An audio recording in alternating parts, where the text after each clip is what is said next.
David Roussel. We're going to explore the poetry of how we live, how we learn, and how we find our way along this strange path we call life.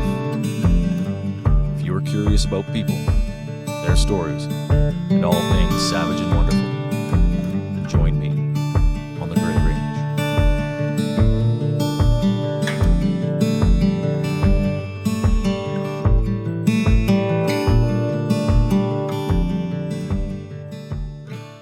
Now it's real. All right, we're back again.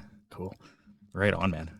Well, glad to have you. Yeah, glad to be back. Yeah, it's been too long since we did the last one, so I wanted to do another episode just as kind of an update, just to let people know that the Gray Range podcast. Yeah, we didn't die. It didn't die over the summer in a tragic accident. Yeah.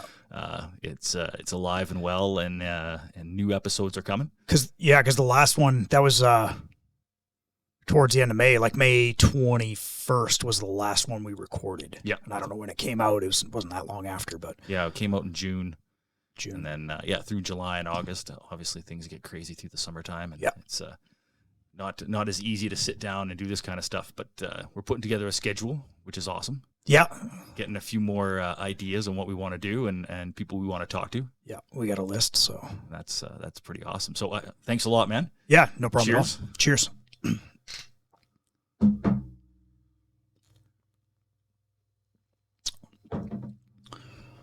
And I guess we'll start them like I start them all. Yeah, for sure.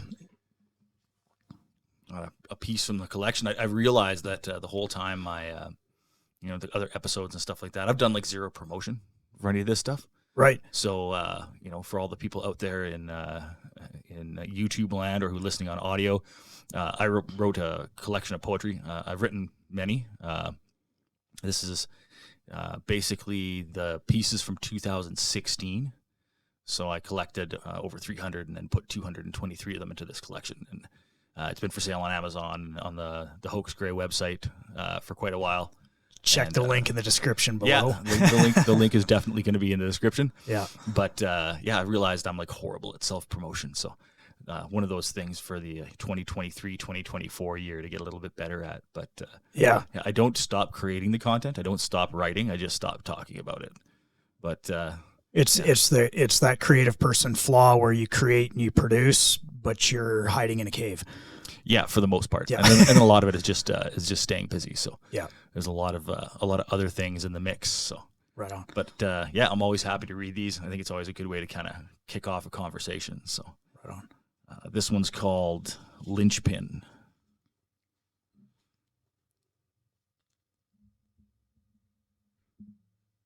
Consciousness fades, sharpens its blades. No rest for the wicked, the guilty, the saved. Trust in our ministers, lost and afraid. Just a few minutes, the curtains will raise. Apart from the pain, the agony's not so bad.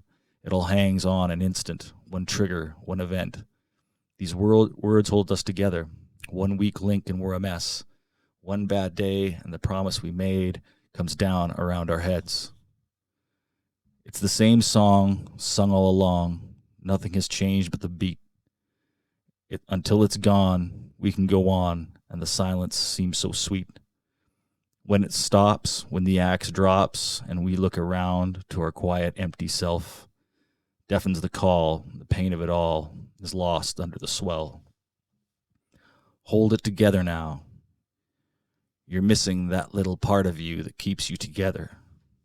It's gone forever, and you're coming apart at the seams with silence and screams. Pull the pin and throw it away. Your life is a grenade. Dang. Where the fuck do you get that from? Just sit down with a pen and boom, it comes out? Pretty much. Yeah, there's not a lot of planning. I don't do a lot of it's everything. So I don't have a set process where I write. You're not like a crazy rapper with a notebook full of like stuff. Oh, I might need that somewhere. Well, that's kind of all this is. It's all any writing is you're always writing something for later. Yeah. For me, I don't have these like long works in progress.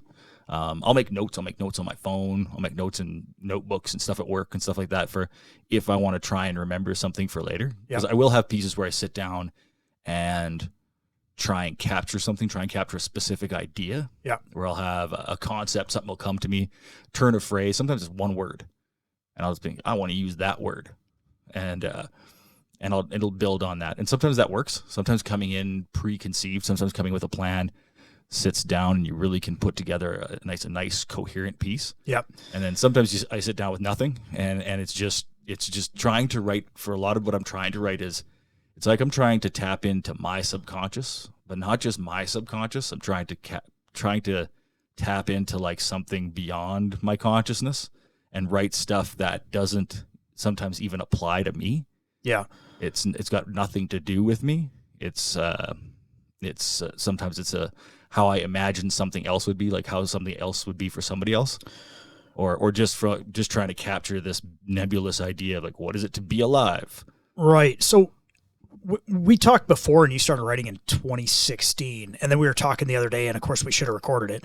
We were talking about when you were growing up, and you were a singer, like a lead singer in all these, kind of punk rock bands growing up. Did you write songs back then too? Was that part of your... Oh yeah. Yeah. Okay. I've been writing my whole life. Right. Okay. So you started writing, like at what age? When's the first time you kind of wrote something and kept it, like put it in a book? I don't know. Like my mom kept stuff from when I was young. Okay. And when I was really young, when I was a kid, all I was doing was like, basically it's plagiarism, right? You just have, you'd something that you liked and you would change it. And then when it came to, I think the first stuff I wrote that was mine would have been like 1987 and 1988. And the first time I ever heard like rap music. Right. The first time I ever heard like Ice-T and Ice Cube and Eric B. and Rakim and stuff like that. And there was a friend of mine. I grew up in a really small town. I grew up in Jasper. And there was a summer, and me and this guy from the neighborhood were hanging out.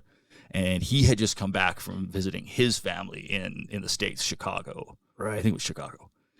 And he came back with like a stack of tapes. And this was like just at the beginning of real hardcore rap, like real hardcore gangster rap. Yeah. And he came back with this stuff, and it was like, oh my God. Like it was mind blowing to like an 11, 12-year-old kid. Well, yeah, because there's a lot of curse words, and they're using the N-word, and we're all like, what in Canada?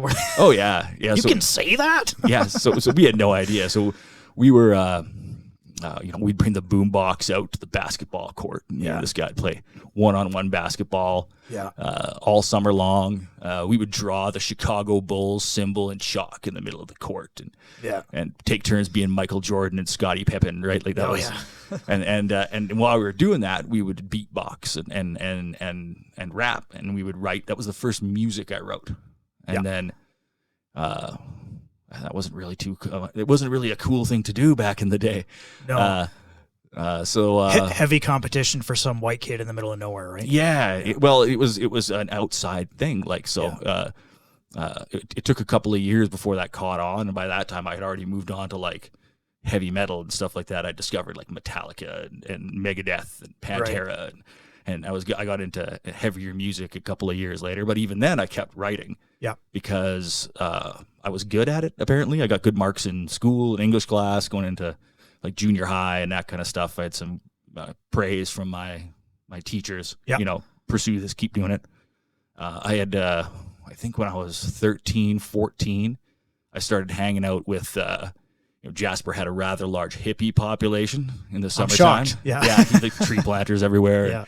And, that was one of the things. You'd hang out in the park and smoke dope and play hacky sack. And people jamming away on guitars and writing poetry, writing music was a thing. That was the 90s, man. Yep. The 90s in a nutshell, that's what people did. Smoke weed at the park and play hacky sack. For days. And listen to tunes, yeah. Yeah, exactly. On tape.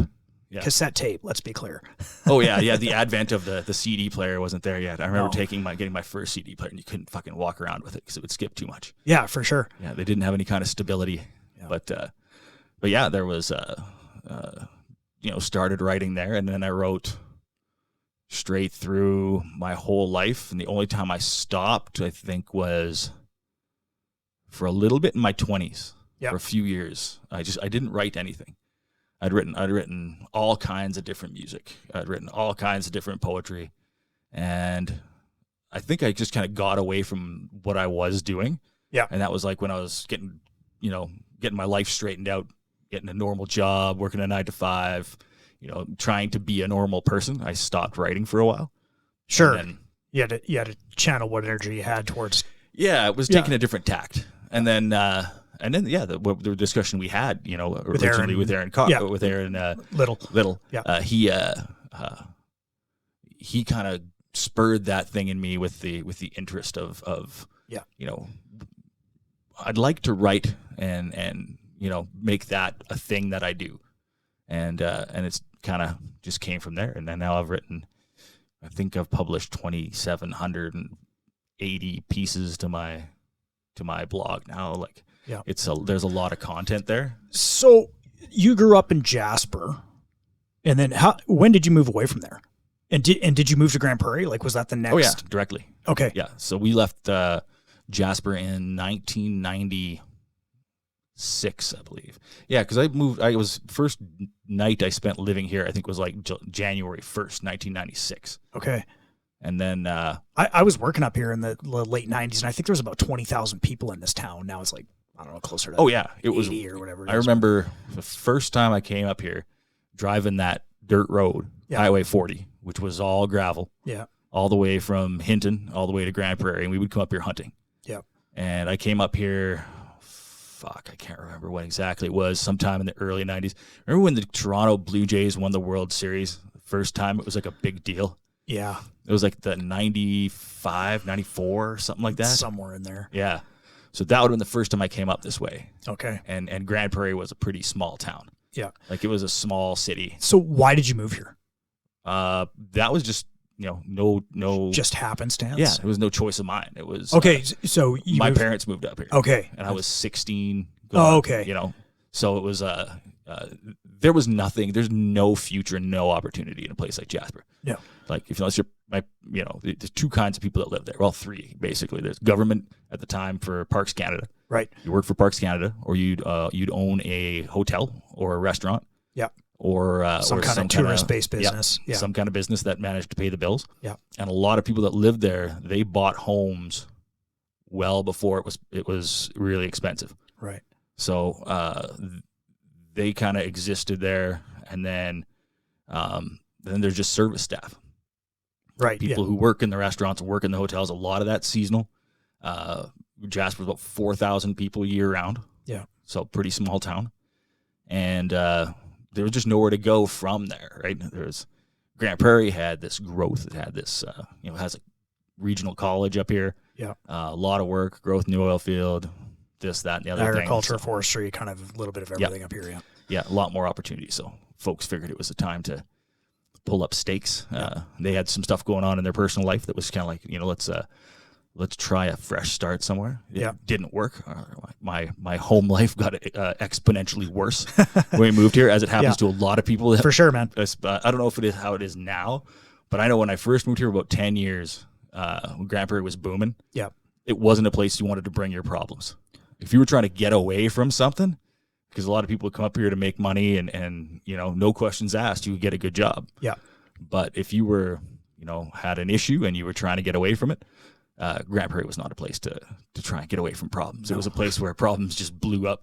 Yeah. Much more so. Exponentially. Yeah, everything absolutely. Yeah. It's like an accelerator. Oh, yeah. Yeah. Yeah, for sure. So, that was mid 90s or late 90s when we came up here. And then you've lived here ever since then. Yeah. Okay. Oh yeah, for sure. It was I remember when I first moved here, and I was like, okay, I'm going to graduate here in like a year. Yeah. Year or 2 years or whatever, and then my plan was 3 years, and I'm out of here. I'll be like 19 or 18 or 20 or whatever, and I'm done with this place. Yeah, I'm out of here. Yeah. I'm out of here, man. But I met a lot of cool people, really, really good people I'm friends with to this day. Yeah. A lot of them left. Some are still here, but a lot of them left. But then over time, there was a whole part of my 20s where I was homeless for a little while. I was heavily addicted to drugs, lost everything in my mid 20s, and then once I started to put it all back together and met my wife, we kind of started down a path together. Where did you meet her? I met her my 25th birthday at a bar downtown.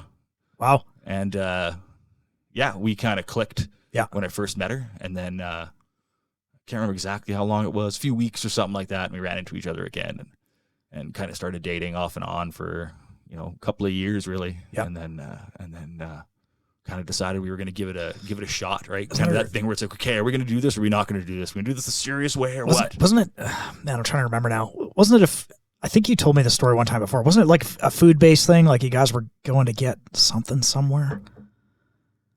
We had our first date was in the Park Hotel. That's right. Yeah. That's the story. Yeah, the old Park Hotel downtown. A seedy-ass strip club, the club in the basement where they used to let us do drugs off the table. Yeah. They'd come warn you when the cops were coming down. Yeah, you got to go out the back door. Yeah, they'd just be like, hey, you guys want to put that away? The cops are coming down. They're looking for somebody in particular, so they're probably not going to harass you too much. But yeah, it was a wild place. But they had crazy food. It was super cheap, and it was poor as hell. Right, yeah. So you'd go in there and eat for, get a burger and fries for like $5. And it'd be this huge burger. Yeah. But we went... I took, because I'm a classy guy, I took my new girlfriend to the shadiest fucking place in town. Yeah. And we sat down. There's strippers. We can do drugs on the table. Whatever you want, babe. Well, not in the kitchen, not in the dining room. Yeah. But you have to go downstairs for that. Yeah. Or upstairs. Never went upstairs. We ordered these huge chicken burgers, and I remember she was kind of fighting with this thing because it was so fucking big. Yeah.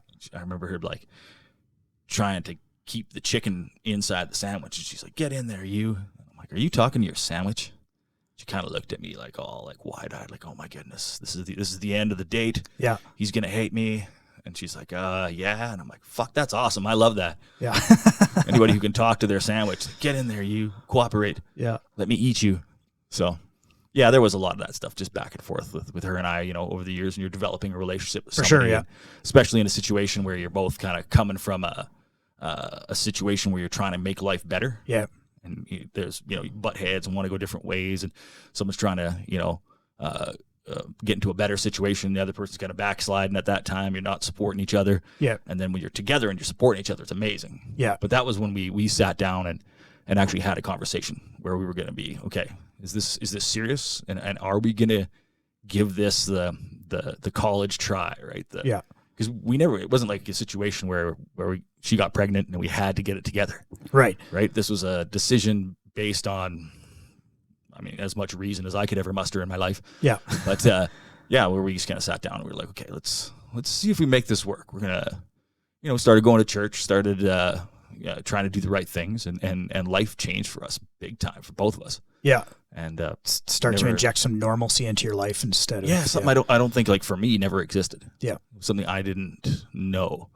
My life's always been pretty chaotic. Yeah. But obviously it's working. We just had our 14th anniversary. Sweet. So, congrats. Yeah. It was a good time. Yeah. Travel to Newfoundland and visit some family out there. And then got a little cabin down on the water. It was kind of more of a condo than a cabin for a few days at Terra Nova National Park.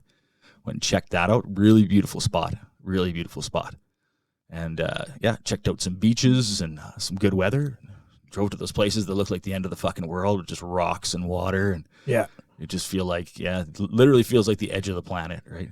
It's not the end of it, but it's not the end of the world, but you can see it from there. Yeah, for sure. Yeah.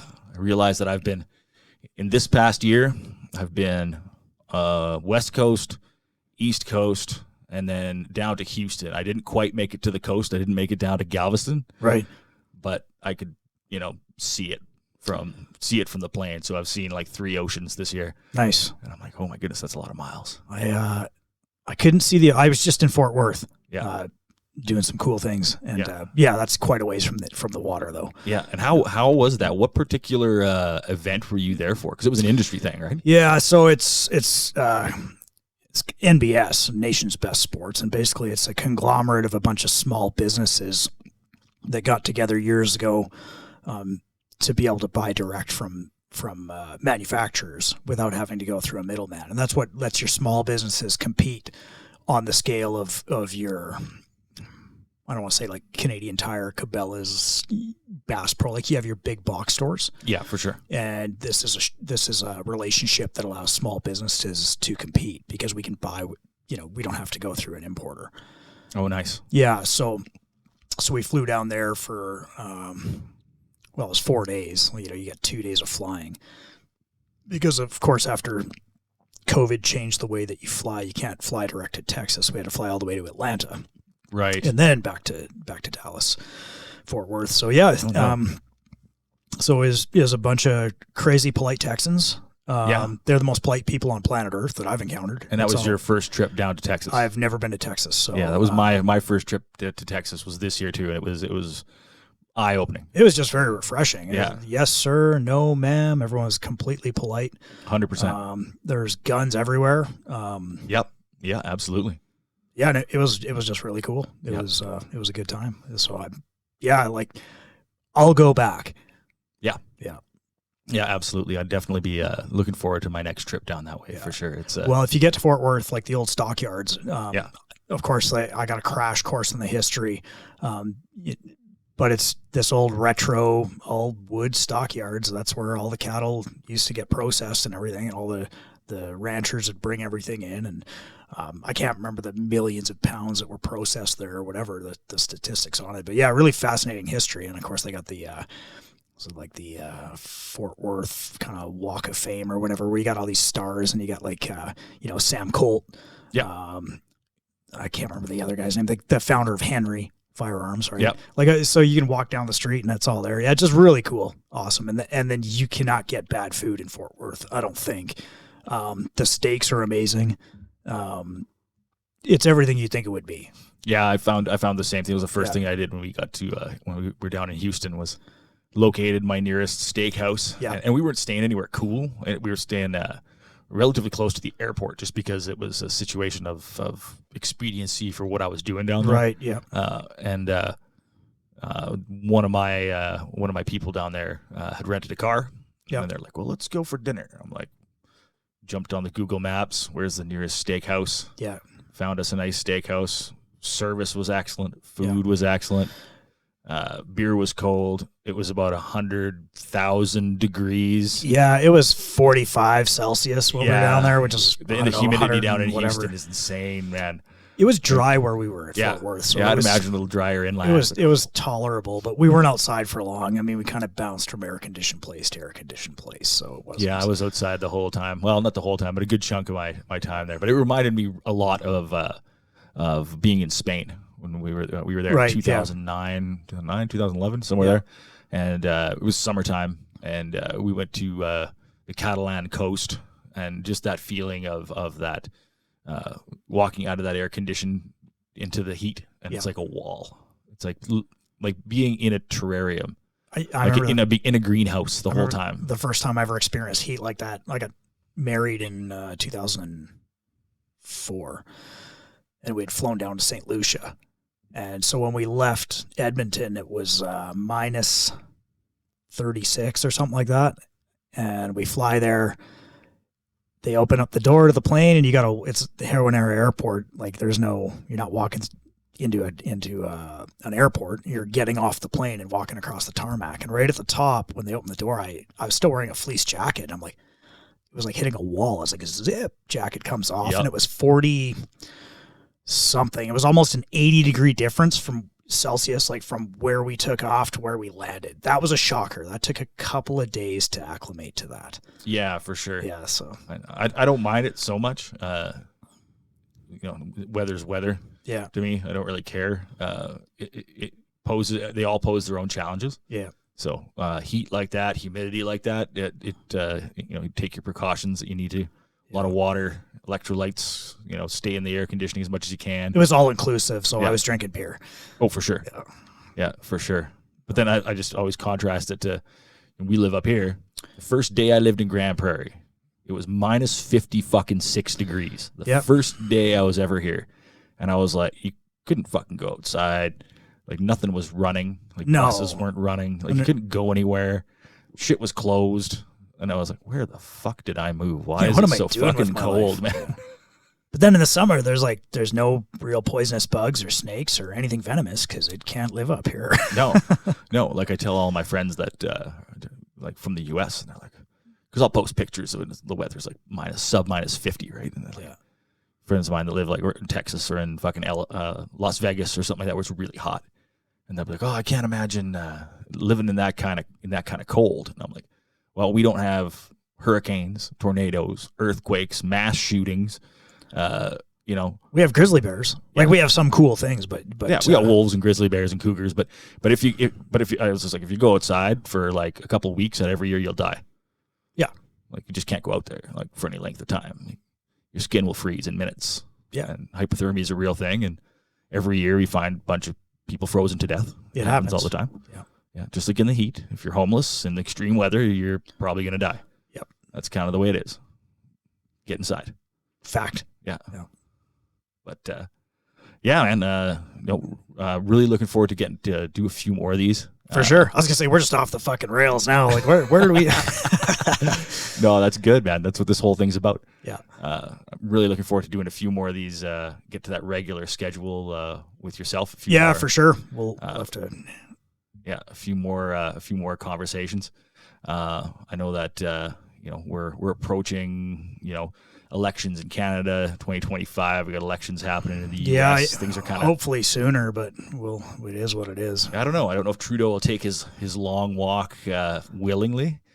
I don't know. I don't see the scenario where he swallows his ego and no. I think right now, quietly. I mean, they could catch him with a goat, and it would be nobody would give a shit. He would be like, "Oh, what? That's normal now." Like it doesn't seem like anything sticks. It doesn't matter how outrageous it is, how true it is, or not true. Like it just doesn't seem to matter. Like we're kind of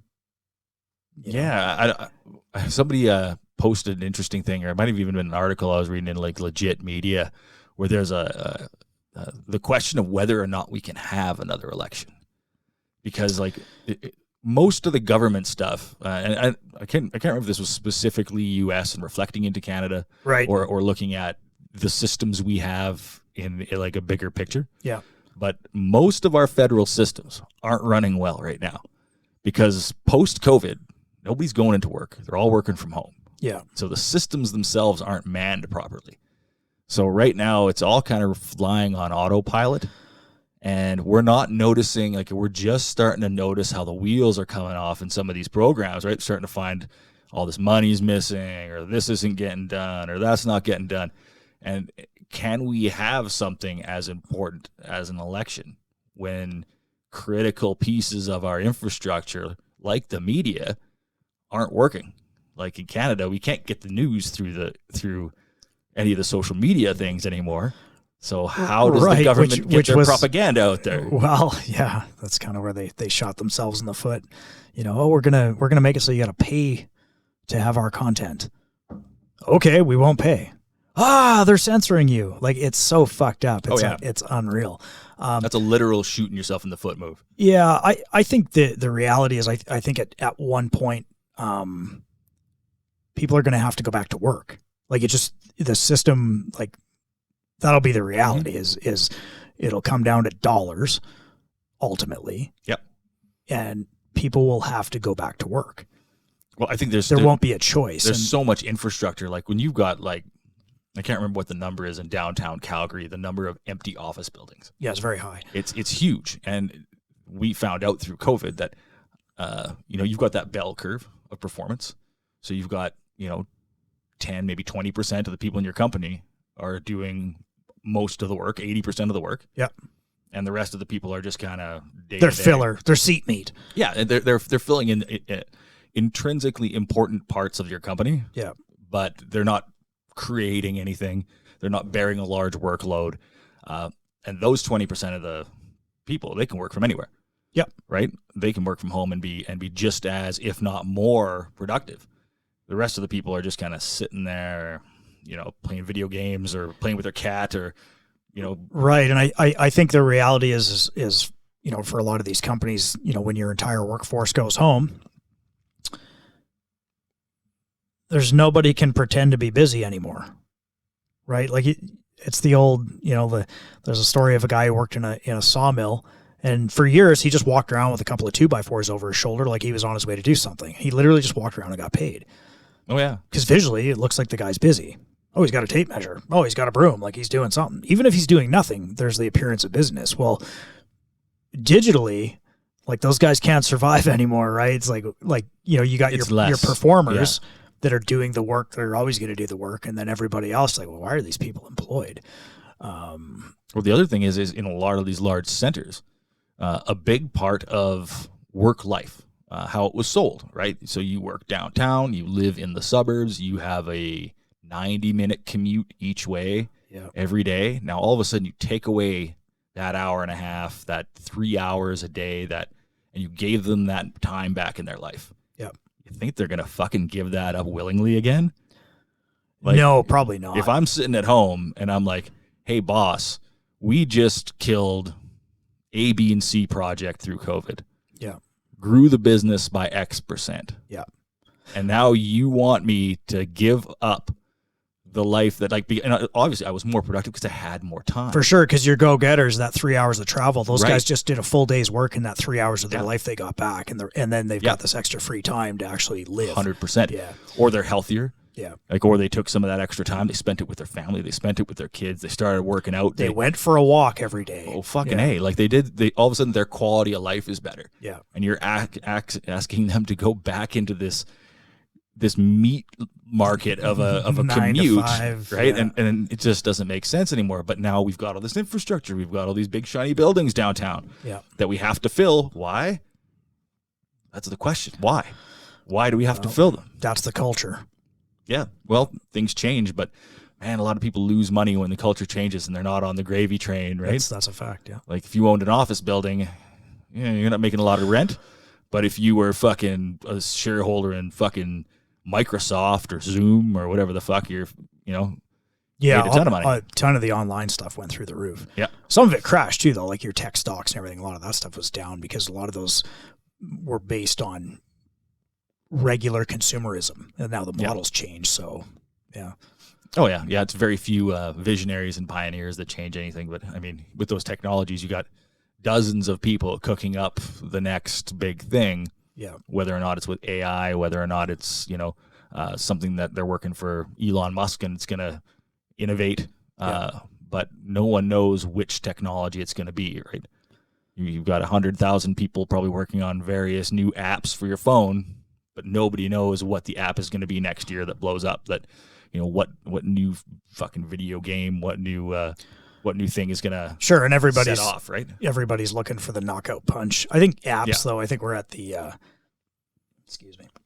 I think we're at the point where it's like, I don't want to say every app's been created, but what else do you need an app for? So I think it's kind of like everything else. The guys that got in early created these things. They're fantastic. Like X or Twitter or Twix, whatever you want to call it, it succeeded. So did Facebook, so did Instagram, but now we have like True Social didn't really make it, Threads didn't really make it. It's because we already have these things and they were good. And then when you get to a point where everyone's trying to reinvent the wheel, well, the wheel's already been invented. 100%. And gaming apps, there's some great mobile games, but the ones that did it early, created these things, got the very best people on the planet working for them. It's like, well, everything else is just kind of playing catch up. So, yeah, I'm sure there'll be some other revolutionary things that come out, but they'll probably be AI based. Or some, newer technologies that are still kind of groundbreaking. Yeah, I don't think we know what it's going to look like. I think no, but we never do. That's the thing, is you can never. I mean, if you could, you'd be the richest fucking guy in the world. Yeah. Right? Ain't nobody picking stocks like Nancy Pelosi, right? Fact. She's got a crystal ball called fucking Congress. Yes. That makes sure that her fucking picks hit. But, the average person can't have that. But no, it's, like we were discussing the other day, like with art, you don't know. Like for me, I create a new piece daily, right? Publish everything. And none of my shit's insanely popular or nothing. But I don't know what's going to connect with people. Right. Right. Sometimes the stuff that I think is fantastic gets panned over. Nobody looks at it. Some of the stuff that I think is just fucking garbage, people like it. Yeah. They love it. No idea why. Richmond, north of Richmond. How in the fuck? Right. And Oliver Anthony even said that. He's like, well, it's. Like he wasn't expecting that to blow up, but here it is, right? Yeah, you don't get to pick. I realized stuff with video games the other day. Like I haven't actually played a video game in like 10 years, so I have no opinion on the matter whatsoever. Every opinion that I have formed is so dated now. Yeah. But I noticed the other day that like the biggest current game in the world is the new Baldur's Gate. Oh yeah, okay. Right, by the old BioWare guys. Yep. Right? So it's not something new. It's just reinvented. It's the same thing it was before. Is it better and more immersive and better graphics? Sure, and it's smoother and all better that stuff? everything. Sure. Yeah. But it's like you say, somebody didn't go out there and reinvent the wheel. No. Like it's not the equivalent of new Super Mario Brothers. Right. It's the same kind of format that there was. And we before. all know Street Fighter 2 was the best fighting game ever invented. So I don't know. I was more of a Mortal Kombat guy myself. Fuck, let's throw down. I got both. It's Mortal Kombat tournament time. I grew up in an arcade, so I grew up spending a lot of time in arcades. So, Street Fighter. I remember when it hit the arcade, it was huge. Yeah, but Mortal Kombat changed the world. It did. Like it was just by the sheer graphic violence of it. It became a thing that the lineup for that particular game was pretty huge. Yeah, man. But things like that don't happen much anymore, where it changes the social consciousness. Is there even still arcades? I don't know. I believe they're coming back. Okay, well. So console things, I've been looking at these. They're like mini PCs, and you can get them with like 14,000 and 100,000 games or whatever. Yeah, because I have that, right? Like the Super Nintendo one, it has like, I don't know, 100 games preloaded on it. It's like, I don't know, tiny little box. Yeah. So when I was a kid and I had an 8-bit Nintendo, my parents bought some fucking, I don't know how, a 300 game cartridge. Right. And that you plug it in. It had all these old Atari games and shit like that on it.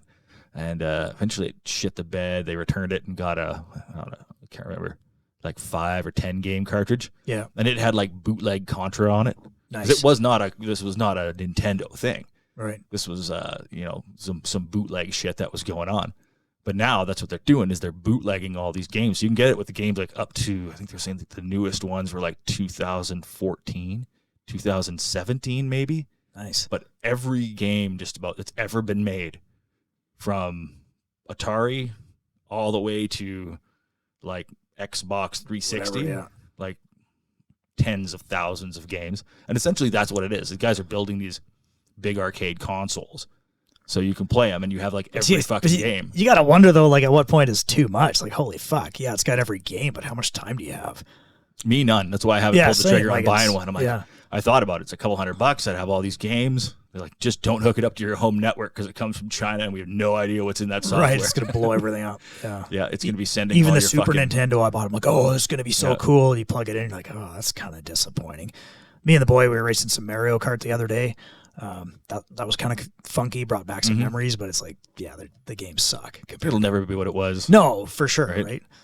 Yeah, I've taken down that pathway because they got those guys that do play-alongs for all the old games. Oh, yeah. I'm like, hey, this guy's playing like Castlevania, or what was the one I watched because I needed to see it was How to Beat Teenage Mutant Ninja Turtles, like the old one with the underwater level that no one could ever fucking beat. Oh, man, I beat it. I don't think I ever did. I think I maybe did once. But it took us like, I'm not talking about days. I mean, it took us months. Yeah, probably. Persistence. Like, it'd be like, okay, this guy did the whole game in like 30 minutes. Yeah. But I'm like, I need to see it. I need to see how it was done. I'm like, oh, okay. Yeah. I get it now. Some little part of my inner child was gratified by that, but that was about it. But I mean, that's where we're at, right? Yeah. Fucking 40-year-old guy watching some other dude play video games on YouTube. Fucking, that's a big thing on YouTube, man. Like, there's all kinds of people. That's their whole life, is they're professional gamers, and they 100%. Stream it or record it, make a video, sort of like we're doing. They basically are making podcasts about playing video games. Yep. My cousin has a channel, does quite well. That's his job, full time. Wow. Pulls down, I can't remember what the number is. Let's just say his house is paid for. It's a nice house, and he does what he wants.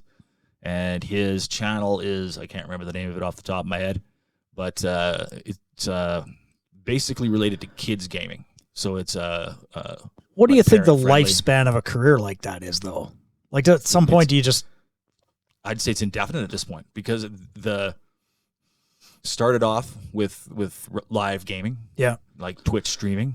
Now there's Discords where people are literally watching other people play. Like, that was a whole thing. Like, Do you remember when we were kids and you'd have to go outside? Yeah. I was thinking about that the other day because I've never been an online gamer. Yeah. I've never played a video game online. But I remember if you wanted to play a video game with your buddies, and this was true like right up into Halo, right? Where you'd get 4 dudes in a room on one TV playing Halo. You had to. It was still a group event. Like you could get 4 controllers, plug into an N64 or whatever. And sports games, if you were into hockey or Madden or whatever it was, like you'd be with your buddies and drinking or whatever and playing games. 2-on-2 hockey or whatever, football, Yeah, and I remember being a kid, and if it was a head-to-head game, eventually it would get to the point where you're pissed off at each other. Yeah. And you'd have to stop playing the game. Yeah. And at that point, you would find something else to fucking do. Yeah. Usually go outside. Go outside. Right? Get your skateboard. Get your bike. Well, exactly. Get your hockey sticks. Yeah. And go outside. Because you just couldn't stand the head-to-head forever, right? It just wasn't fun. Some of the co-op stuff was kind of cool, but there wasn't like by yourself, there was this endless thing of gaming. But the games didn't have that. They weren't forever games, though. They were cartridge games. They had an ending. It was like eventually you would finish the game. Yeah, early role-playing games, like the early role-playing games sucked so bad that they weren't worth playing for 24 hours at a stretch. Right. But as they got on a little bit into the 8-bit Nintendo world, they started to get a little bit better. We could play them for hours on end. Yeah. But even then, like, the fun was all happening outside. Yeah. Right? Like, I think up until... when I was 13, 14, post Super Nintendo, just everything I wanted to do was outside.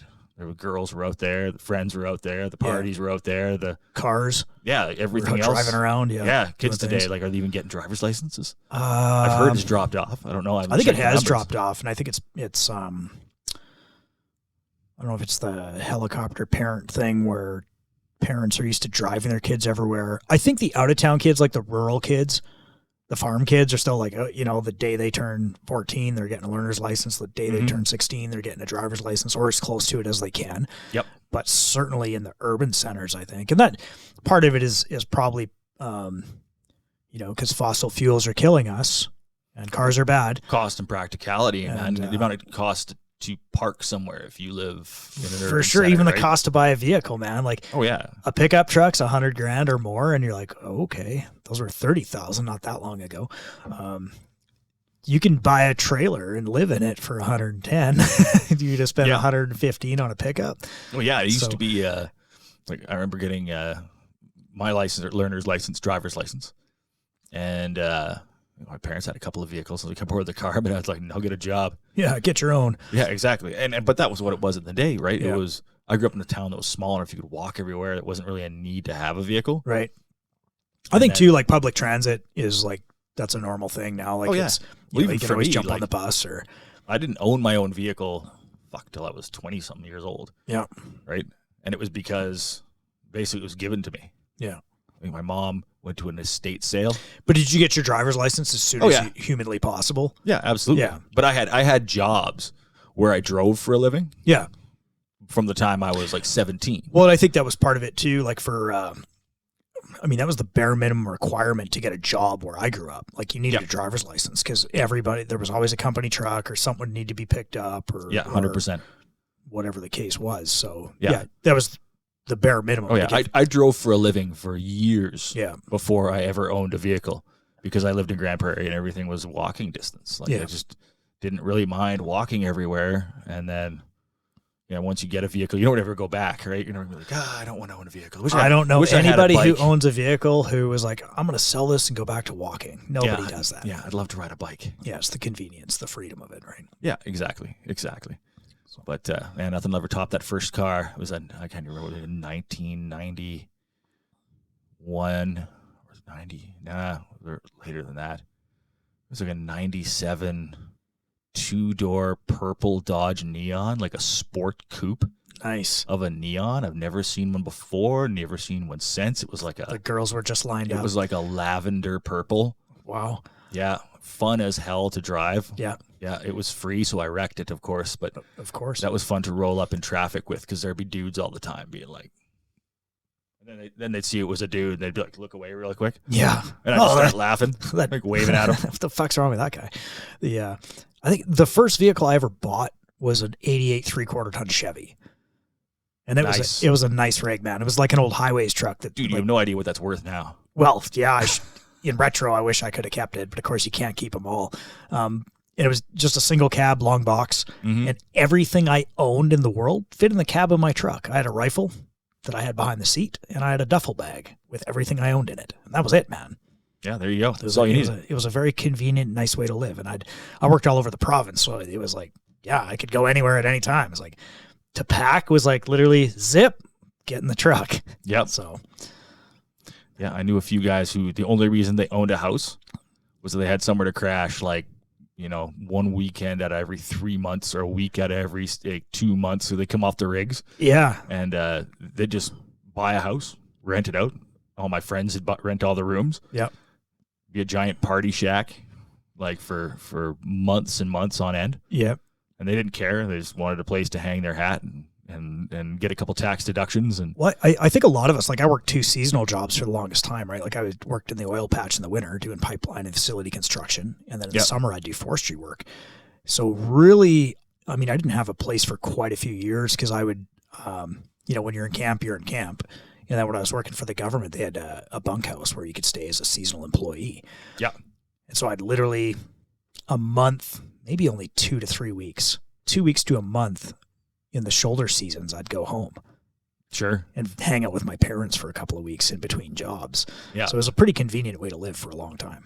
Oh, yeah. Yeah. If you've got nothing tying you down. Yeah. That was, I think for me, I worked in the moving industry for years, worked long haul. Yeah. Swamped on moving trucks, long haul, all over Western Canada. Yeah. That was mostly summers. And then in winters, it was, everything from surveying to line locating to whatever else. But because I always had these creative pursuits at the time in my late teens and my early 20s, it was music. So I would working on the road kind of sucked because you were missing out on opportunities to practice and Sure. and rehearse and chances to play and all that stuff. And then eventually, one of the reasons why I ended up going to college was because I wanted to be around, right? So had a band, go to the college, spent 2 years doing that, playing lots of shows, doing that kind of thing. That was kind of the lifestyle to do that. But man, I should have stayed working. It didn't work out. Well, whatever. It gave you some creativity, right? Well, it definitely let me know that I didn't want to go to school. Right. Like that the academic path wasn't. Did you go back to college later? Was it like you'd been out of school for a few years and then went back? It would have been a little over a year. Okay, so that's not too bad. It's not a massive disconnect. Like I went back to college to finally get my welding ticket because it was just something I dabbled with and I just didn't care, right? I was never going to be a welder. And then when I moved up here, I was like, took a look around at the cost of living and started having some babies and a house and a mortgage. And I was like, okay, I better get my life together. So I'll go get my welding ticket. And I went back at 27, man. Or maybe 28. So I was like, when I went back, I was like 10 years older than most of the people they were like brand new 18-year-olds. Like, I'm going to be a welder. And I was like, holy fuck, did I feel like an old man. It was hard to go back. Yeah. For me, it was, I had a whole bunch of friends that were maybe about a year younger than me. Yeah. And a bunch of them, when they graduated high school, didn't have all the prereqs or credits or whatever it was to move on to whatever it was they wanted to do. Like, they wanted to get their shit together. Maybe they want to go to university. Maybe I think some of them just wanted to get their diploma, right? So once they were, beyond the age of 17, 18, they couldn't finish that in the high school program. They had to go to college. To do their upgrading or whatever. Yeah, so I just had a whole bunch of friends going to college. Yeah. And I was like, sounds fun. I wasn't married to my job. Yeah. I'm like, I kind of been putting it off for, because I graduated. Yeah. And I was like, maybe I'll go try it out. So started an English degree. It was a pre-journalism. The whole idea was 4 years here, and then it would transfer to, I can't remember if it's McGill or whichever. There's two schools, I think, in Canada that are known for their journalism. Right. and it would transfer there, and I'd do 4 years here, and then transfer and do 2 years, I think it was, to complete a journalism degree. Holy fuck, that's a long haul. Yeah, it would have been. Yeah. It would have been. But at the time, that's what I wanted to do. For sure. I wanted to be a writer. I was 10,000% into every Burroughs, Hunter Thompson, kind of crazy writer, Kerouac, all the guys from the 60s, 70s, into all that kind of stuff. So right? you would have been, what, 19 then? Right about there, yeah. Yeah, okay. Yeah. So, did that for about 2.5 years. Yeah. And crazily enough, and it's funny to look back on today, because the reason I dropped out was I was majoring in English, and I wasn't doing well because, I was dating a girl who ran the bar in the college, and my band played there every weekend. Fuck, what could I was go wrong? already on top of the world, right? Why go to class? Yeah. But I was still doing really well in like my psych classes. I was doing really well in my English classes. Yeah. But there was an essay that I had to write that was already then in academics. It was moving towards this focus on gender and the patriarchy, and the idea of this essay, I believe, was write about like Shakespeare, but kind of analyze it from the idea of this, proto-feminist, anti-patriarchal view, this anti-colonial kind of thing. And, I'd been reading Shakespeare in my scholastic life. Same. The whole time. Yeah. Right? So I'd read a good bit of Shakespeare. Yeah. I'd been to Stratford-on-Avon. I've seen some Shakespeare plays. Yep.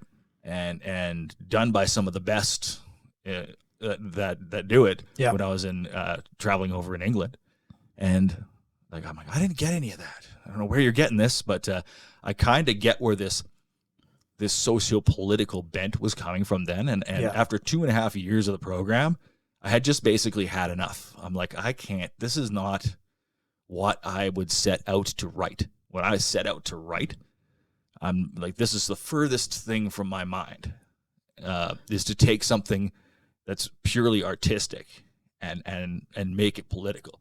Because you can take stuff that's already political. You can take art that's meant to be political, it's meant to make that statement, and analyze it for what it is. But why wreck somebody else's art with your cultural wokeism, right? Right. Yeah. So interesting. Yeah. So I wrote this essay about how Shakespeare was the first feminist, and I handed it in. And I had no idea what grade I got on. I never went back to class after that. Yeah. So I just kind of imagined that the professor's head exploded, and that was it. He dropped it through the shredder. Nah, she was in. This was very much the mentality early on of what we're seeing now. Yeah. These sort of ideas are very prevalent in academia, especially in like your core humanities. Yeah. So to me, it didn't seem odd that was what was being taught in the university or in the college level. Yeah. Because I'd hung out with a lot of artists and a lot of people from like various viewpoints. So feminists, right? And the whole point of going to your colleges and universities is supposed to be a place of higher learning where you challenge old ideas and beliefs. Sure, and being who I am and the circles that I've moved in my life, I've shared beverages and various party favors with all kinds of people from all walks of life. Yeah. Right. And I've had the benefit in my mind of getting those viewpoints of people from other cultures, other sexualities, gay people, trans people, whatever. That didn't bother me. What bothered me was that this was being touted as the way. Like, this is what you're teaching these people, these kids, right? This is how you analyze writing. This is how you look at art. This is how you look at the world. And I was like, that's fucked up. I'm out of here. Yeah, when it's billed as the way instead of a way. It'd be one thing if it was like, hey, we're going to look at it from this perspective one time, and then we're going to look at it from this other perspective, maybe a different project. But when it's all one. Yeah. I mean, it wasn't to the point where it is now where people were being canceled. Right.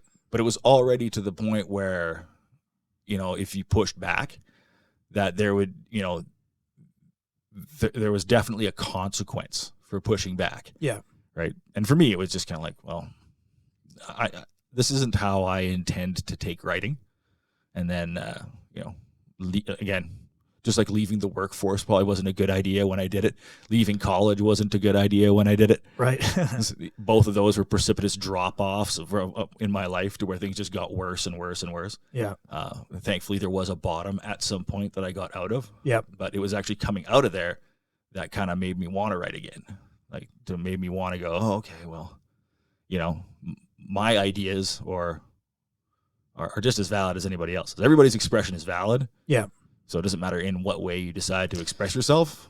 Like, everybody's decision on how they're going to get through their day is valid to some degree. Yep. I mean, so long as you're not a dick and you're not hurting anybody. We see lots of that. Yeah.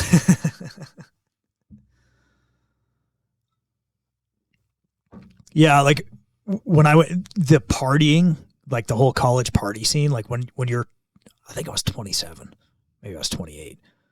And I've been welding for years, right? Like pipeline and all that. So there was always a culture of drinking and et cetera. And then, I'm trying to get my life together because it's never really, I guess that would be subjective. I was about to say it's never really been out of, but all these young kids, they're 18 and 19 and they're drinking like it's like, show up for class the next day. Why bother? Or like, sneak out at lunch and smoke a joint. Like they just didn't give a shit at all. They'd go, or lunchtime, they'd go out for a couple of beers. And I'm like, fuck, maybe that's what would have happened to me if I went to college right after school. But I was kind of taking it serious. I was like, hey, look, I need to be here. I need to get the marks. I just need to get this done and get the hell out of here. Well, I think the thing you got going for you when you're that age is your brain has finished growing. Yeah. Right. So, I got friends of mine now that have kids that are getting to that, finish high school. Yeah. And a part of life. Right. And they're like, well, what are your kids going to do? Like, are they going to go to, trade school, university, whatever, and I think there's a lot less emphasis now on you have to do X. Like before it was like, you're going to graduate and you're going to go to college. Yep. Right. And if not, you're going to get a job. But I think there's a lot less of that social. Well, I think for the parents too, is it's difficult to help guide your children in the right direction because, trade school is a safe bet because there's we live in Alberta. If you're willing to work with your hands, you will be busy and you'll make money. But I think the emphasis in the schools isn't on trades anymore. It's more on academia. I think that's the impression I get. But the jobs in academia are like, well, fuck, they might not really be required. And how did those jobs fare through COVID, which is, the most recent, societal event in our recent past? And you look at like what jobs had people employed gainfully and which ones are kind of like, well, maybe that isn't important. Like all these colleges and universities, maybe it's changed a bit, but I know in last year, I read somewhere that they were struggling with, just getting students. Oh, sure. It's like, well, right, because none of that really matters anymore. Or everybody went to online learning. And if you can get an online degree from the comfort of your couch and never get out of your underwear, why would you get up and get dressed and go sit in a classroom when you could do it all online? Sure. That's one of the effects of technology is like, oh, I could just watch a professor from a Zoom meeting and get the same thing out of it. I don't have to go sit in a classroom and pretend to be engaged. Oh shit, you can damn near get a degree from YouTube now. Yeah, like that's the thing is so I think with some of those changes coming into place where you can do a lot of things online. Like you really don't have to go to college or university. You don't have to physically be there to get the same certification. So why bother? And so I think and then as from a parental standpoint, you're trying to guide your kids into the right field and you're like, well, if your kid wants to be a professional gamer, it's like, well, the market's saturated. Like, how are you going to break into that? Or it's some tech career. It has to be a tech, it's really hard. Whereas before, like in our generation, there wasn't as much technology. It's like, if you're smart, maybe you should be an accountant. You're dumb, go be a welder. Sure. But some of those old standbys, like go be a lawyer, go be a doctor. So the AI, advent of AI is going to change all that. Yeah, it'll certainly, right? We'll still need surgeons. And for the most part, you'll still need people, but certainly I think academic things that were viewed, because when we looked at technology, take it back all the way to the Industrial Revolution, to the advent of the Henry Ford the assembly line. Each one of these giant changes in technological epoch, where we do it differently now because we have new technology, we'll never go back. Right. Those things always changed how work was done, because it was always about getting work done. So it was always viewed as, this is going to put pressure on the working class, or robots are going to replace your job. Yeah. Well, that didn't happen. Sure didn't. Like, do robots weld stuff? Sure. Do we have less welders now? Fuck no. No, sure don't. Right? We have more welders than ever, and we need more. We're short of welders. Yeah. Like plumbers, electricians, anything in trades, carpenters, masons, bricklayers, like those kind of things. Now what they're looking at is computer programmers, where it used to take one dude all day to code this one thing. Takes AI about 8 seconds. Yeah. Right? And it's just going to get faster, and it's just going to get better. Right. Because that's just a repeating task over and over and over again. It doesn't take creativity. But do you think that the education system, let's say your high school, college, university, are they factoring that in? Or are they still trying to fill these classes full of computer programmers? And now you have all these people going to school to be a computer programmer, and they get out and like, oh, I was legit replaced by a robot. Yeah. Well, and they're looking at the same thing with not necessarily to the point of doctors yet, but the diagnostic sciences. Yeah. So they've already got medical AI, which is, to the best of my knowledge, is able to diagnose with a higher degree of accuracy than the average doctor. And this stuff's in its infancy, man. Yeah. Like, it's gonna change. You're actually gonna be able, like, the kiosk. Did it replace the guy at McDonald's? Not really. It just replaced him having to press the buttons on the machine. Now you're pressing the buttons on the machine. For sure, yeah. He's still handing you your burger. Yeah. Right? Someone's still doing that. There's always going to be a human interface or a need to have a person there. But when it comes to lawyers, what's a lawyer's job? His job is to look back at hundreds of years of case law. Figure out. Right, and find precedents and this and that. Well, it turns out AI is really fucking good at accessing the internet and looking shit up really fast to give you the information that you need. So all of a sudden, all these legal assistants and stuff like that won't be like the dudes with their name on the law firm. Right. But it'll be all of those support roles. Have you ever fucked with AI, like ChatGPT or any of that stuff, like messed around with it a little bit? Not yet. Yeah, me neither, because I'm like, I don't know. Yeah. Well, a bunch of people sent me stuff because they were like, hey, man, this thing writes poetry. And I'm like, sure it does. Like, I'm pretty sure word processing is a pretty basic function of this thing. Sure. Right? And I've read a bunch of the stuff. Like, there was some hilarious stuff that ChatGPT has done. Yeah. Obviously, it'll never eliminate creative pursuits. No, I don't think so, because, like, if you're reading something, like, how satisfying is it to read something that was written by a robot? Like, if you know that it's AI versus somebody created it. Like, I think there'll always, maybe it'll be a niche market. Wow, rock and roll that was actually written and performed by a band. By real humans, right? Yeah. Like I think there'll be a bunch of that stuff, because if, say, you're listening to electronica, right? Is there anything about electronica that makes that denotes that it needs to be made by a person? No. Right?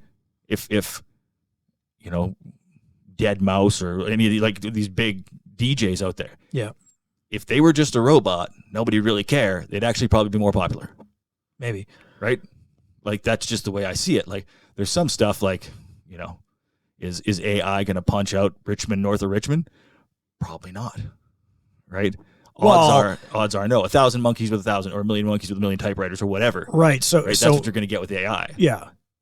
Maybe it gets to the point where it can do it, because the more that the more data that it has access to. So, you know what I mean? That song is in the databanks now, so maybe it can create something based off that sound that is just as, at some point. Maybe it's not there yet, but yeah, oh, for sure. But we don't know, right? We don't know what these things look like. We don't know where it's going to go. And one of the reasons why I haven't tried to leverage it for anything yet is because I'm not an early adopter of anything technological. Yeah. I think the first time I went online outside of like an academic play, it was like 2006. Like I didn't own a computer in my home that could access the internet until 2006.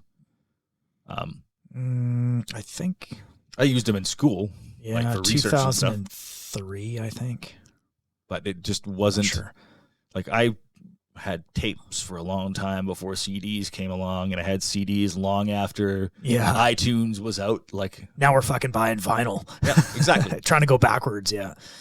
But I'm learning of some of the utility that the AI has for, say, stuff like this.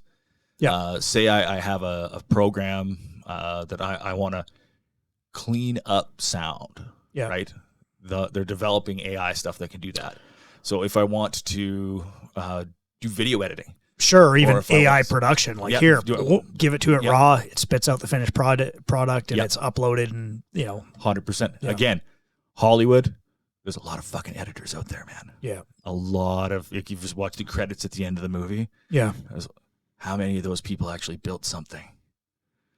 Like they just get longer and longer because like the Marvel movie makes you sit all the way through the fucking credits to see the scene at the end, right? So you're sitting there, I'm like, man, there's like 10,000 people worked on this movie, like a small city worked on this movie in 18 countries, and man, most of those jobs aren't going to survive. No, I don't think so because they're all tech related. What do you think happens with all those people? I guess they'll all be plumbers. Like they're going to have to be, right? You're going to have to do something useful. Yeah, but I don't think that's. I think that's the easy answer. I think all those people they turn around to the government and be like, well, look, I need some help here, and I think the taxpayer picks it up. Depending on where they live, you end up with a bigger welfare state. For sure. Well, more and more of those people live in those urban centers. Yeah. I mean the theory of urban decay is seems to be holding out pretty strong. It does, yeah. You get people who are no longer employable, and they end up on the streets and living in tent city and taking a shit in your fucking sidewalk, doing the thing. Yeah. And I think though I think we've seen that before. Yeah. Like we've come through these technological cycles in human history quite a bit. Either a good war will show up and kill a good chunk of them off, or humanity does one thing really, really well, and that's adapt. Yeah. The technology that we build, and then all of a sudden somebody creates a new fucking industry out of it, and they're going to be like, well, now I need people to do this thing, whatever it is.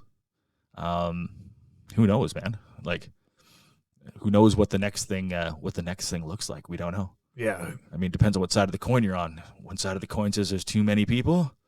The other side of the coin says, actually, we've got a lot of people, but more people are better off now. Yeah. Than for at sure. any point in human history. Yeah, statistically, people are way above the poverty line compared to where it used to be. Yeah, exactly. And especially in third world nations, like they're coming out of those poverty situations in places like Africa and Asia. Yeah.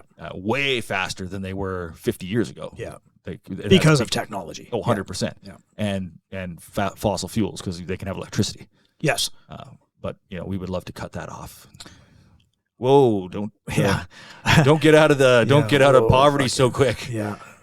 Hold on. Don't build that natural gas plant. Yeah, exactly. It's getting harder and harder to find a plumber. Yeah. Get back down there. Right. That's kind of the way that works. Yeah.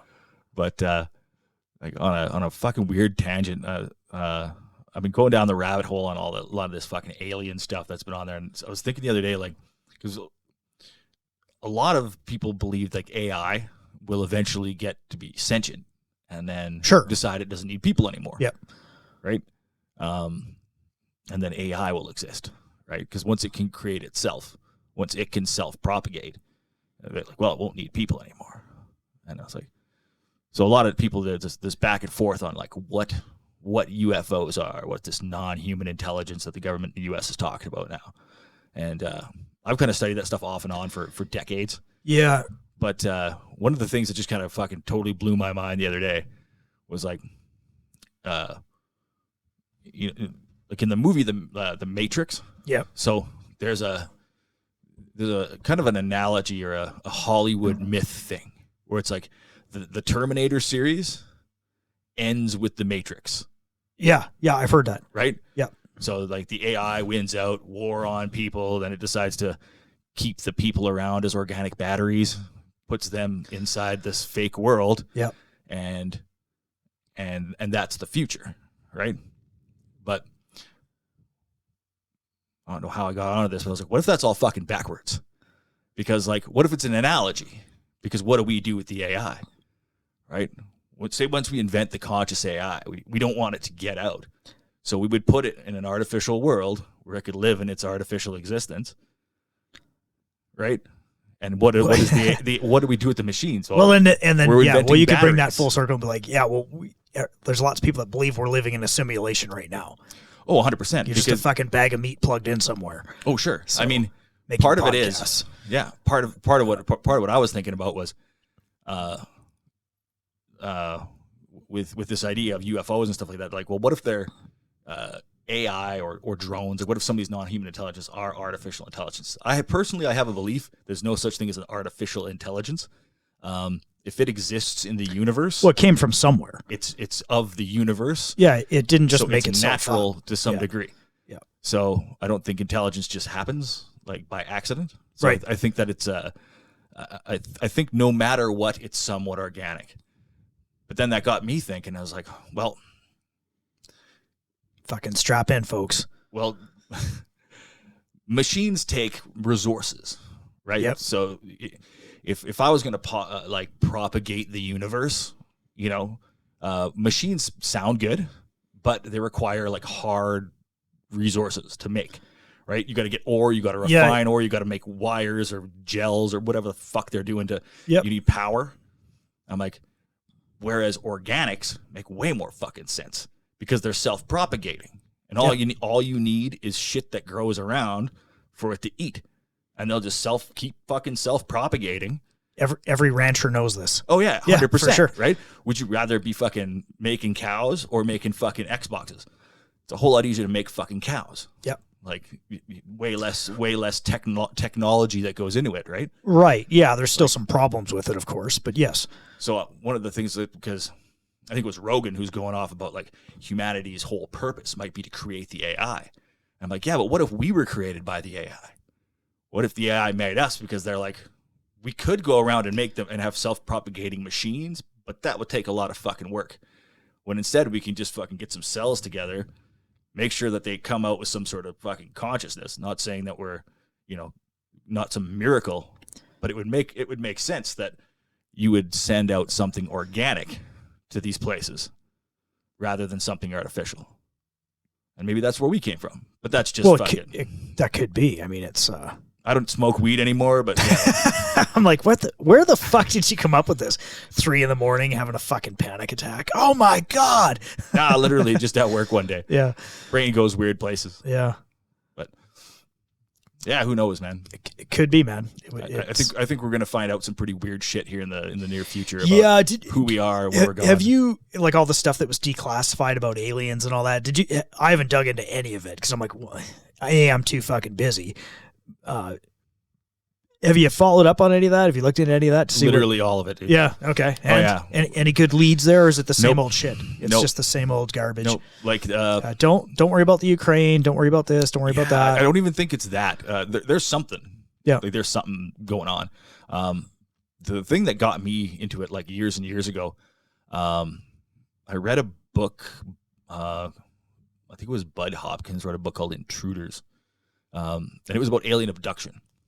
And this was just like, I used to spend a lot of time in the library. Yeah. And that section with all the aliens and the paranormal and shit like that used to fascinate me. So I'd almost always have a book from there that I'd be reading. And I read this book about fucking alien abductions and the stories that these people were telling about their fucking encounters with whatever. Yeah. I'm like, man, this sounds really familiar. And I went back and started reading some old folklore, and I'm like, and this sounds exactly like stories when people would encounter fucking angels, demons, fairies, fucking whatever else. The stories were very linear to these stories that have been told throughout humanity of what happens in the encounter. Not that I'm a scholar in biblical studies, but isn't even in Ezekiel, he's talking about the there's wheels wheel up in wheels the sky and like talking about, and some people are like, yeah, that's the first recorded stuff about aliens. And I was like, I don't fucking know. That's not really not my area of study per se. I mean, that's not the weirdest thing in the Bible, but I mean, if you're a UFO person and you're looking for UFOs. Yeah, I think that's, if you're looking for something, you can find it. Yeah. I mean, there's references to things in the sky because people are looking at the sky. They're, where do all the big unexplainable things happen?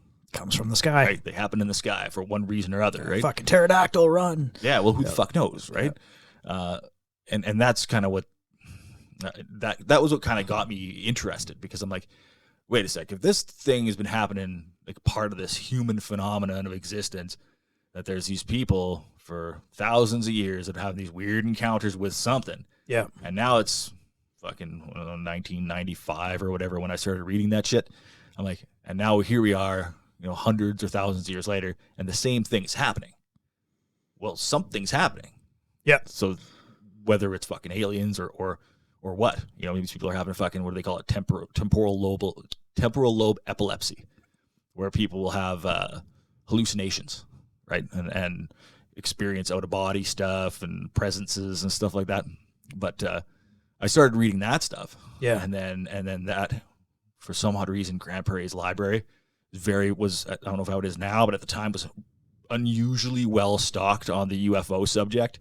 Like literally, like maybe you were driving the algorithm. They're like, man, look at all these, rentals on all these alien books. Not rentals, but checkouts on alien books. Somebody in the program stocking it up. Well, some unusual stuff too that like you wouldn't normally find. Like they had there was a UFO conference in like 96, a big UFO conference in the U.S. And the minutes of that UFO conference, which was a book about that fucking thick, was in the library here. So I'm like, that's not something that's people just, you'd have to know, you'd have to be in the know of the entire subject to know that exists. Yeah. So somebody was obviously. Did you sign that out? I read it in the library. Oh, fuck. But, yeah, you did. but as I dug through all that stuff and as I started reading it, I just got more and more skeptical. So do you think the U.S. government has alien bodies and alien craft?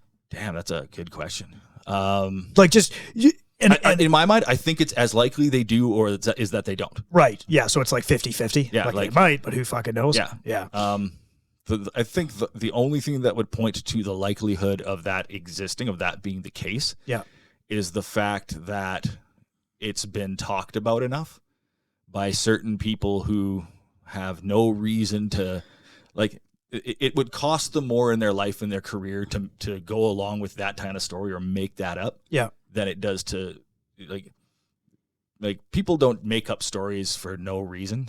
Like they do. But I mean, when it comes to people who are in the military or incredible people who have careers and they have something to lose by being quoted as saying X. Yeah. Right?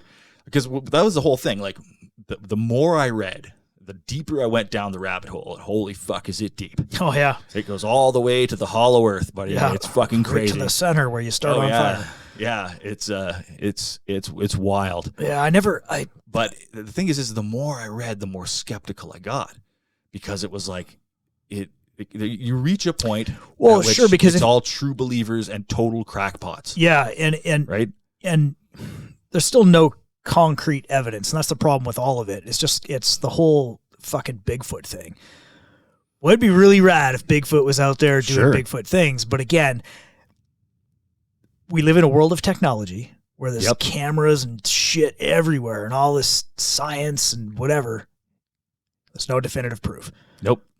So it's really hard to Oh yeah, like that's how it is with most of that kind of stuff. But on the same token, I'm like, okay, there's a big universe out there, and you'd be, I think, I don't want to say stupid, but it would be hard to believe that there isn't some other life form out there somewhere.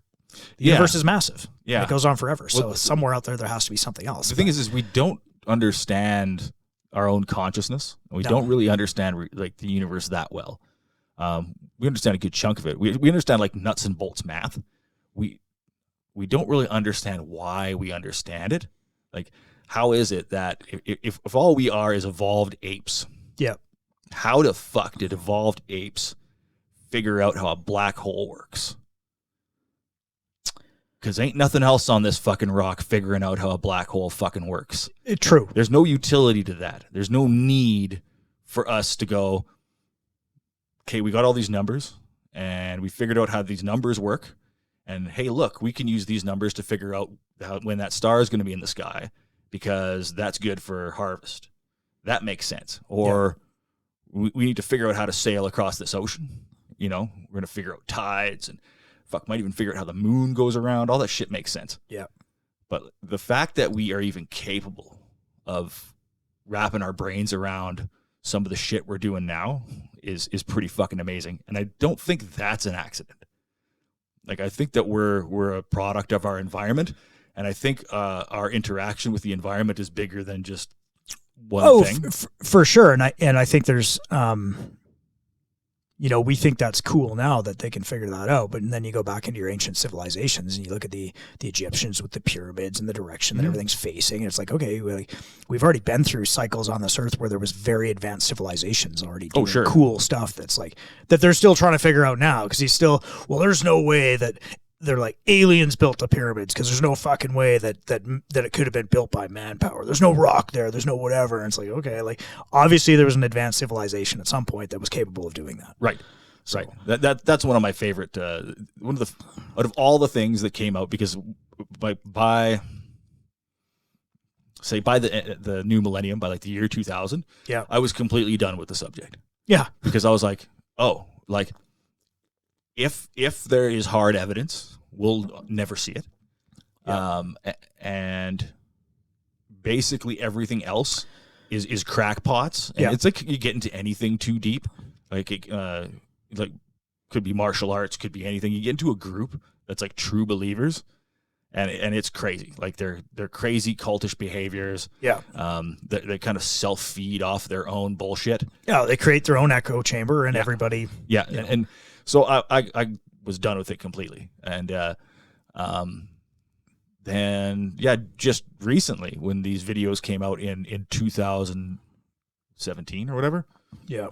The gimbal video, the Go Fast video, the interviews with Commander David Fravor. Yeah. That kind of stuff, I was kind of like, oh, okay. Like, here we're turning this on again. To me, what's going on right now when they're having these big meetings in Congress about what the government does or does not know or does not have, I don't think it's necessarily about UFOs and aliens and alien intelligences.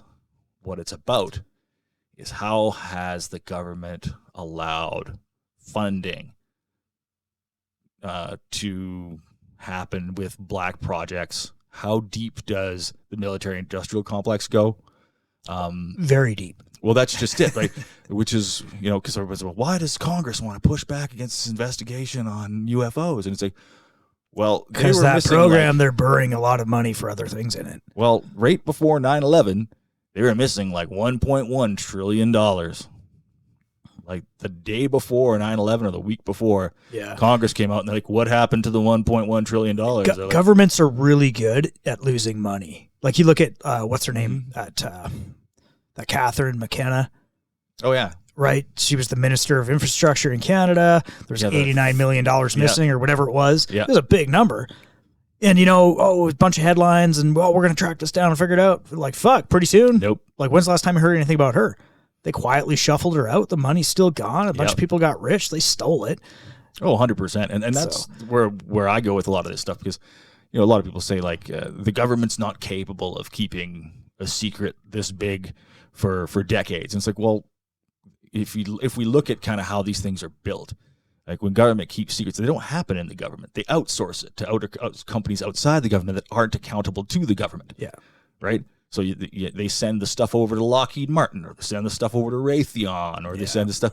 And there's stuff that we know that they have. We don't know what it is or how much of it. We know a little bit about what they've got. But we know for a fact that black budgets have been funneling money out of the U.S. government for decades, probably since right around fucking Roswell or whatever. Not saying anything happened then, but the timing wise, right? Ever since they, Trinity and dropping A-bombs and all that shit, like they've had this stuff happening. And if you've got that cash stream coming in, like you're never going to say no. It's never going to go away. You're not going to be like, oh no, I don't need all your black money. Yeah, I'm just going to be over here developing stealth technology on my own dime. That's right. Right? Or keep my secrets, right? Yeah, I'll make sure you get black budgets for, indefinitely if you keep my secrets on A, B, C, and D. What we're doing to spy on our own people, what technologies we're using to fight our enemies, right? That shit's got to be kept really fucking quiet. Well, and that's the thing about dealing with humans. They're all like sin's real, like greed. Like people will do anything for money, man. Enough 100%. Money buys anything. 100%. So especially if you put something big on them, like you're gonna save the fucking world. Yeah, right. That's pretty huge, right? Hey, if we all just stay 6 feet apart from each other and wear this mask, you're exactly. Gonna save grandma. Yeah, exactly. Yeah. Just fucking call the cops if your neighbor has friends over. That's right. Be a good citizen. Show your pass to get your pizza. Yeah. Fucking A. Well, I think we fucking sufficiently went totally off the fucking rails here. Holy fuck, how long have we I think we're definitely off the rails. Yeah, officially, man. Officially.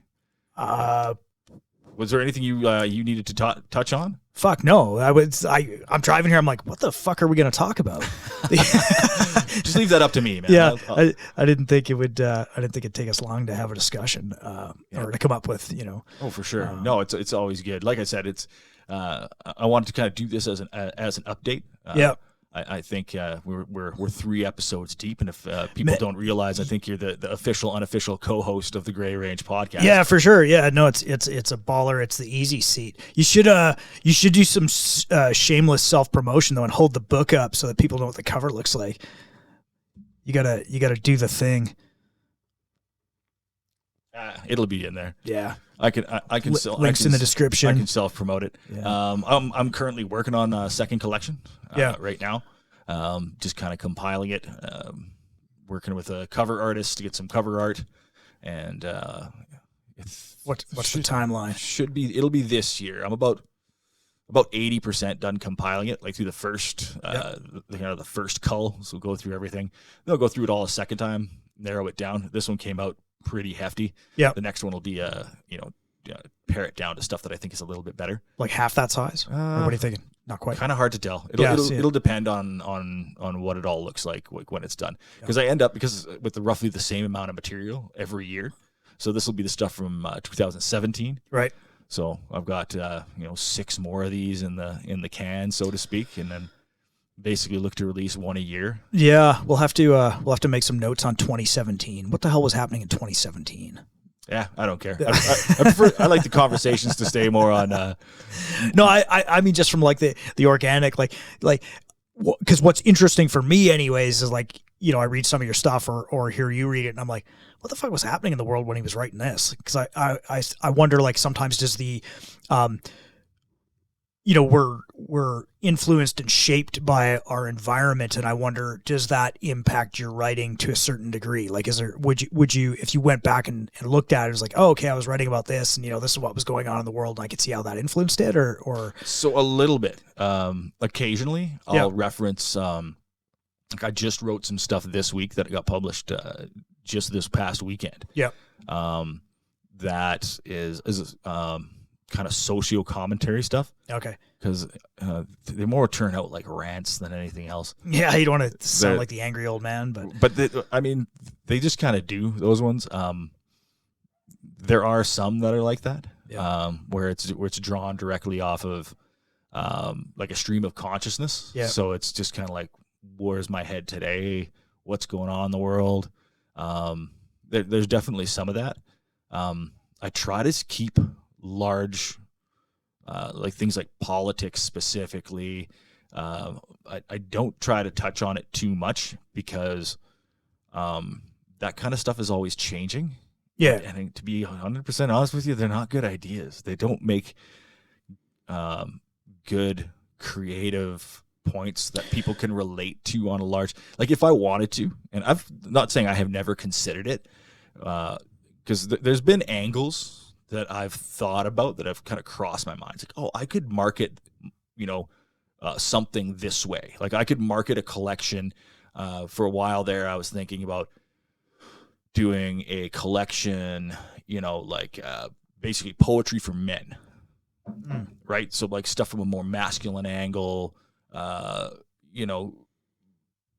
just themes that dudes would find interesting. Right. I guess right? like even non-politically though, like like world events, like let's say, we got these the fire in Maui. Oh, sure. So I just wonder, like, with that in consciousness, and it's everywhere. You're always hearing about it. When you write, do you find that sometimes like current events, and I'm not saying like, there's laser beams and they lit the island on fire or any of that. That's not what I'm talking about. I mean, but because it's in the consciousness, do you find yourself like, when you write, does that some of the things that are current or not political, but current events makes its way into the art? It can, definitely. I don't have a barrier on where the stuff goes once I start writing it. For sure. And sometimes, like obviously this year, you probably, the words smoke and fire probably pop up a lot more in my work this year. Sure, because everything's burning up this year, right? Than previous years, right? Yeah. So times of war, there might be more references to that. There might be more upheaval. I'm one of the benefits, or I don't know if it's a benefit, one of the things that happened with being a journalism student at one point is I was a news junkie. Yeah. Right. And I'm still a news junkie. I'm not tuned into the state propaganda, major news networks anymore. Yeah. But I follow probably at least 100, if not more, independent journalists, as well as the major news networks through social media. Yeah. So I'm always taking in news. I'm always I think everything that I write is current to some degree. I don't think there's anything that ends up being totally timeless. Yeah. Everything dates itself to some degree or other. But I mean, when you write every day, like there's going to be stuff that pops up that's specific to that time period. For sure. Yeah. I don't really focus it on going down that road too much. Because when I read your stuff, I'm not like, he wrote this about this specifically. It's just I'm just curious as to whether or not that kind of filters through onto the paper. Oh, absolutely, absolutely. And I think when I'm creating something, it's I'm not writing it for myself. Like I'm writing it so somebody eventually is going to read it. So either I'm hoping that like there is a catharsis, a certain amount of therapy that comes out of writing every day, because I'm writing how I experience the world, and sometimes how I imagine other people are experiencing the world. Yeah, and in that there's always references from what's happening around me, what's happening in the bigger world, or what I'm imagining is happening somewhere else. Yeah, because those are the things that interest me. When I read it, like if I'm reading your work, it's more. It's going to be different to me than what you wrote. Same as a good song. Like you and I can listen to the same song and both get like two completely different meanings out of it. Oh yeah, so. That's the idea. Like with any art, you can't be married to it. Yeah, like you just gonna have to make it and set it on the way. One of the things that I've noticed, at least with myself, and it's a bit of a theme in psychology and in study of art and artists, is like people fall in love with their work. So they fall in love with what they're doing with their own creation. They fall in love with their own creation. And in my mind, that's when the art starts to suck. Right? Yeah, likely like, so. I can do no wrong. Everything I make is amazing. And next thing you know, you end up with Load. Right? You end up fucking Metallica. Like, we can do no wrong. We're going to do another one with Rick Rubin. It's going to be called Load. Yeah. And you'll be like, let's follow it up with Reload. Yeah, exactly, right? Yeah. Yeah. It's just you're in love with your creation and you can do no wrong. And in I do find myself doing that where I'll believe in my own process, or I'll believe in what I'm doing, and it just doesn't come out as good, and then sometimes takes me a while to get back into creating things freely again. Yeah. Instead of like this is the way I do it, and it's awesome because I do it this way. I don't have any of that. I'm not a creative person like that. I'm not an artist, so I don't get the, or at least I don't think I am. If I am, I haven't found it yet. Whatever that thing. I think everybody has these tendencies to an extent. Yeah. I think if you're a performer of any sort, if you're a teacher of any sort, the same thing if you're on the mat. Yeah. Right. And you're constantly trying to work a technique. It might be like the technique that you get all the time, and then all of a sudden you can't nail that technique anymore. Why? Everybody's figured out how you get into the guillotine. Sure, man. That's why you got to keep changing the game. Exactly, right? Yeah. So if you're constantly falling in love with yourself, falling in love with, like, this is, my guillotine is amazing. Nobody gets out of my guillotine. And the next thing you know, you can't land it for shit. And that fucks with your ego. Yeah. And then you go down the dark spiral. And then the next thing you know, you're just going through all arm bars all the time. Yeah. You got to change it up. Yeah, you got to go back to basics and figure it all out. Fucking A. Right on, man. Well, you've interviewed me as much as I interviewed you on this. Well, that was kind of my goal. I'm thinking, I'm like, you know what? I gotta squeeze some juice out of this dude so that people know what he's about, on the podcast too. It's not like he's just magically appeared and he's the interviewer. So, well, the way I see it is, I'm going to end up doing enough of these that my life story will be talked about enough. Yeah. So people will eventually figure it out. If I just give it all away in the first thing, I won't have any fucking stories to tell episode 50, right? Yeah, nobody's going to want to listen. I've already heard everything he has to say. So. Yeah, exactly. Yeah. Trying to keep it fresh, keep a little mystery behind it. You have lots of stories, brother. I don't think you're ever going to run out. So. Well, trying to make some more all the time, man. Yeah, fucking A. Right on, man. All right, cheers. Thanks a lot, man. Thank you. Thanks for coming. Right on.